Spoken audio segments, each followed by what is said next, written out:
Hey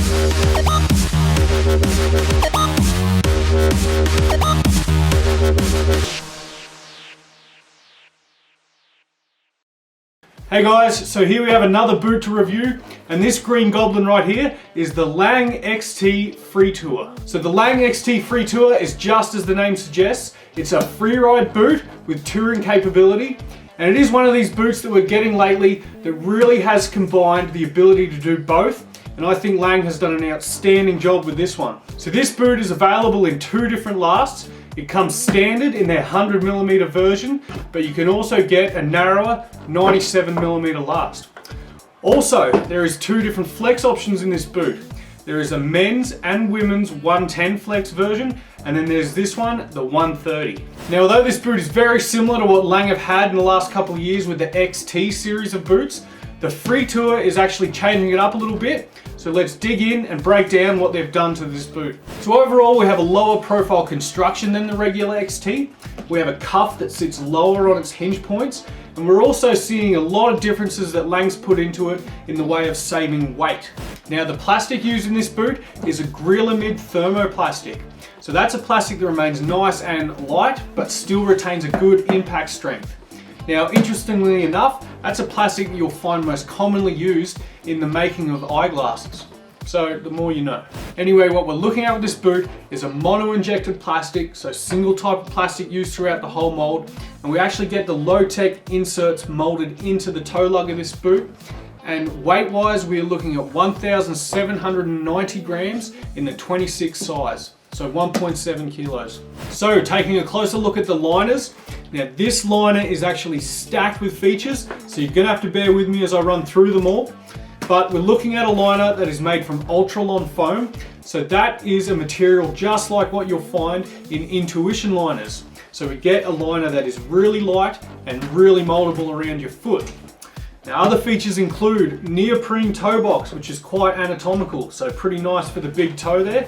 We have an instep window built into the top of the tongue to keep the pressure off the top of the foot.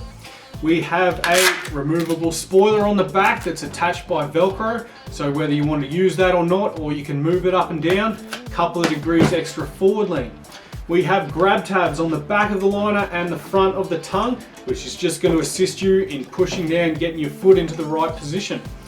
We have this material built onto the tongue and around the top of the liner just to give it a little bit extra beef. So you're going to get a faster response as you're skiing, tipping the boot over. We have some lace tabs. So if you wanted to add laces to this liner to again keep it nice and snug and fitted against your lower leg. One of the main features is what's known here as motion control, which you can see this strip that's sewn onto the back. And what's that allowing? Forgive me, what that is allowing is the liner to have a bit of give when you are in walk mode and you're needing this liner to flex with that extra range of motion we have. And we also have a little window here if you were putting boot warmers in this boot, run the cable out the back. It also has a nice elasticized strip there, so you can run it out the top of the boot too. That's probably everything I think on the liner, but a lot of features in this one. Now back to the boot itself, and quite a few weight considerations also when we start looking at the features of the boot. We can start with the power strap. This thing weighs virtually nothing. It also is replaceable and removable if you wanted to. The buckles are quite solid feeling. The one thing I like most about the buckles is everything is completely removable and replaceable if needed. Top two buckles do play into the functionality of the walkability of this boot. You can see on these top two ladders, we have the extra hooks built onto the end. So what that's going to allow you to do is just get that top buckles locked into place so they're not going to be flopping around when you've got them loose and you want to do your hiking. On the base of the boot, we have this good rubberized section for your boot packs, and the soles of this boot are actually walk to ride rocket soles. Now, if you're looking to do any type of cuff adjustment on this boot, you do have a little bit of adjustment ability, but only on the outside rivet of this cuff. When we take a closer look at this hike mode, what you can see is we have this tab on the back, and we're going to need to click it up to get it into the walk function.